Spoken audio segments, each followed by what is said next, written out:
Hello guys! Welcome to my kitchen! Today, magbe-bake po tayo ng Spanish bread, which I believe na karamihan sa ating mga Pilipino ay favorite or paborito itong Spanish bread. And here we go guys! I'll show you how to make the Spanish bread. So, ito na po ang ating ingredients para sa ating Spanish bread. We have 3 cups ng bread flour. We have 1.5 cups ng all-purpose flour. 1/2 cup ng sugar, pwedeng white or brown, but I choose brown sugar. And then we have 1 teaspoon ng salt. 1 teaspoon ng salt. And then we have 1 pouch rapid rice yeast, which is ready mix. Hindi mo na siya kailangang timplahin pa para mag-rice bago mo ihalo. So that's ready mix. And then we have 3 egg yolks. 3 egg yolks. And then we have melted butter, which is 1/2 cup. And we have as well here milk, which is 3/4 cups ng either fresh milk or evaporated milk. So, yan po. And then 1/2 cup water. So, depende po yun kung gaano ka-thicken yung gusto mong gawin sa iyong dough. So, yan po ang ating ingredients sa ating dough. Okay, so we're gonna start mixing our ingredients. First, we have our 3 cups bread ng flour. And i-mix natin dito ang ating 1.5 cup of all-purpose flour. So we're gonna mix.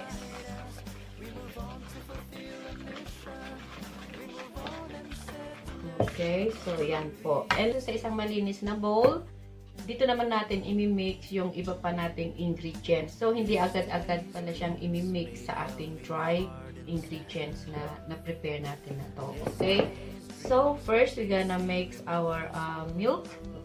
We put our milk. There you go. Mix the milk. And then after that, we're gonna mix our sugar. So sugar. And then after ng sugar, ilagay natin ang egg yolk. So, egg yolk.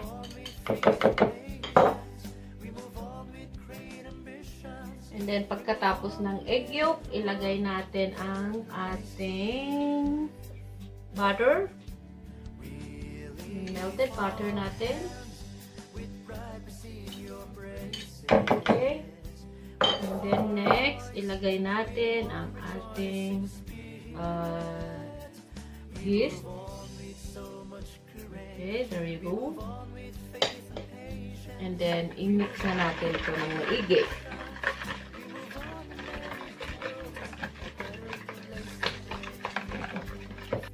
So, continue mixing. Tapos, ilagay pa natin yung teaspoon ng salt natin. And then, continue mixing hanggang sa mag-incorporate lahat ng ingredients na nilagay natin. Okay, so yan na-mix na po. And then, kunin na natin yung ginawa nating dry yung dry ingredients natin. And then, i-mix natin ito.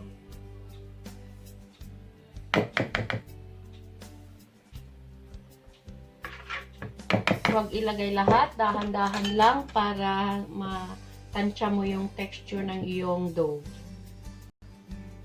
And so, by the use ng iyong spatula, you just mix.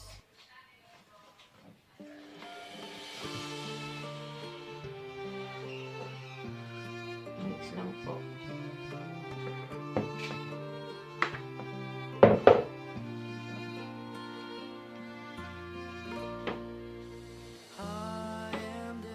So, ito na po guys yung ating mixture. And pag napansin mo na siya na well mixed and stiff at saka elastic na siya, yun na po. And then, ilipat na po natin siya sa clean surface or flat surface or isang katulad nito sa akin. Dito ko na siya and we're gonna knead this one. So, ini-knead na natin siya, okay?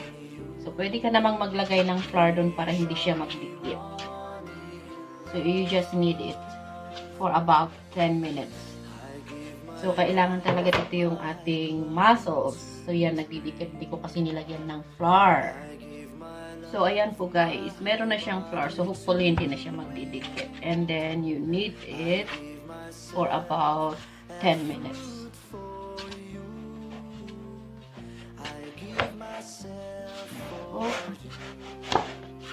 So, kailangan talaga yung muscle mo dito para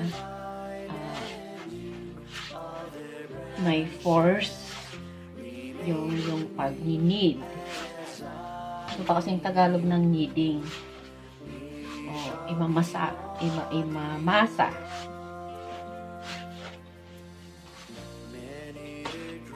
Okay, so pagkatapos na natin yung siyang na-knead or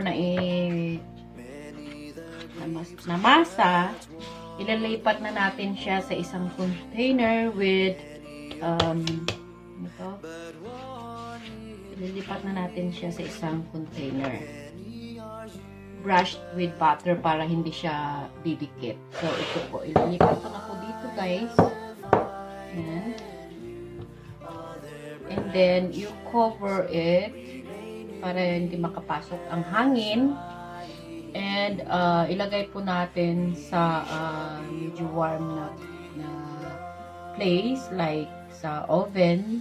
Ma-oven ka kasi para sealed, wala makapasok na hangin. Okay? And then, we're gonna leave it there for an hour. Tapos, magda-double size po ito. Magra-rise po siya. Gawa ng ating yeast. Cover ko po siya ng cling film para hindi makapasok ang air. And then, I'm gonna put it inside the yung naka-off na oven. Hindi yung naka-on ha. Then, magdo-double size yan. Okay guys, so ito na po yung ating dough na nilagay natin sa naka-off na oven. We leave it there for an hour and ito na po, nagdoble na yung kanyang size. Okay, so yan. And meron na akong naka-ready dito na with flour. So dyan po natin ilalagay yung ating nag-rise na dough.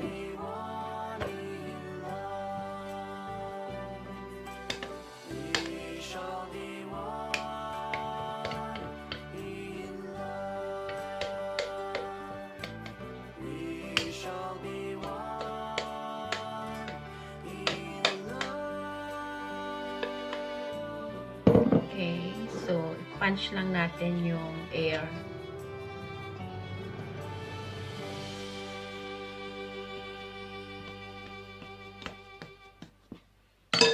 Okay, malinis po yung aking kamay. So, gagawa po tayo ng malaking log this time.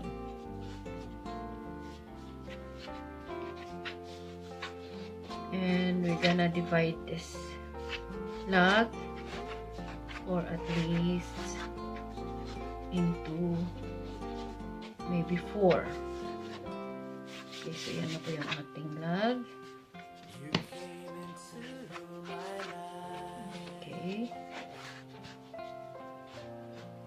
So, i-divide ko po ito ng into 4.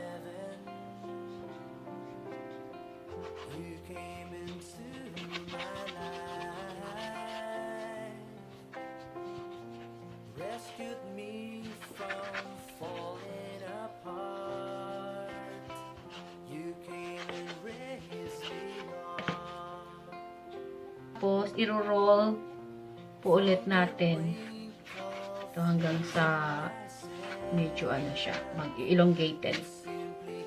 So, okay, so 4 po ang nagawa natin na ganito and then isa-isa ulit na i-slice natin siya or i-divide.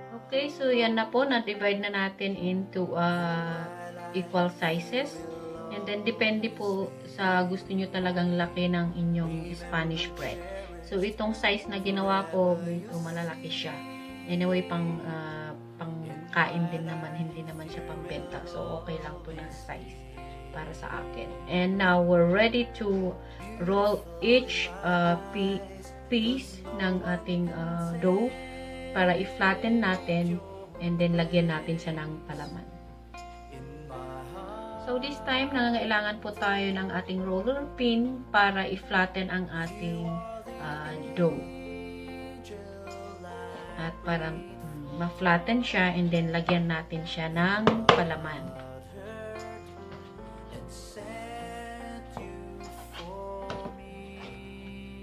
Sa paglagay po ng ating filling or ang palaman, depende po kung gaano karami ang gusto ninyo. Pero pag masyadong marami kasi and then pag na-bake siya, mag-spill or lalabas yung palaman. So, kailangan ding kontrolado ang ating ilalagay. Actually, sa akin, regardless of shape. So, yan. And then, lagyan po natin ng palaman. Ito po yung ating prepare kanina. And then, i-ano mo lang siyang ganon. Malaki talaga itong nagawa natin na Spanish bread or dough ng Spanish bread. Then, there. And then, i-roll lang po natin ito. Roll mo lang siya na ganyan.